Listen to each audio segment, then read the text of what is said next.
Wow, your Filipino accent is so sexy. Say it again. Toothbrush. Trending online ang kakatuwang videos gaya nito, Bibi Owel. kung saan pinapakitang Filipino accent sa pamamagitan ng pagbigkas ng English words. I give you more. Sige nga, pasample nga mga kapuso. Diabetes. Deodorant. Tissue. Biscuit. Sauce. Devote. 1/4. Boyfriend. Girlfriend. Chocolate. Second floor. Bakit nga ba iba-iba ang accent ng mga tao? Bawat tao actually mayroong kanya-kanyang punto, di ba? Pero meron talagang punto na distinct sa isang particular na community.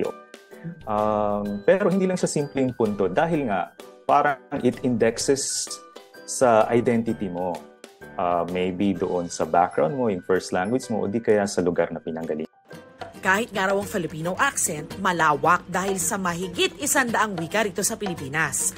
Kaya normal na magkaroon ng iba't ibang punto o paraan ng pagbigkas ng mga tao. Depende kung saang lugar galing at anong lengguwahe ang nakasanayan nilang gamitin. Pero ang realidad nila sa lipunan, kahit ang punto o accent, minamata. Hi, this is Ron. How can I help you today? Ang call center agent na si Seo talagang inaral kung paano magsalita ang foreigners na bahagi raw ng kanilang training. Hindi raw ito naging madali para sa kanya dahil hindi naman Ingles ang native language niya. Kumbaga, hindi naman tayo American eh. So, yung mga words na dapat F, dapat P, yung mga nalilito tayo, kung paano sila bigkasin. So, malaking adjustment for me. Dapat daw tandaan na hindi dapat nililibak o hinuhusgahan ng anumang punto. Dahil nga yung accent indexes something about the speaker, no? Pwedeng magkaroon ng judgment yung mga tao sa kung saan ka nanggaling. So, ganun din sa mga lingwahe. Sa mga lingwahe, alam natin na mayroong layers, no, ng dominance. At sa kasalukuyan, we know na ang Ingles ay isa sa pinakadominanting wika or pinakadominanting wika sa buong mundo. At ngayong buwan ng wika, dapat nga raw iangat at ipagmalaki ang lahat ng wikang Filipino kasama na ang ating punto. I think dapat nating tignan yon na magandang bagay kasi the fact that we are manifesting different accents, ibig sabihin buhay na buhay yung diversity, no, ng mga wika natin sa Pilipinas. I love you.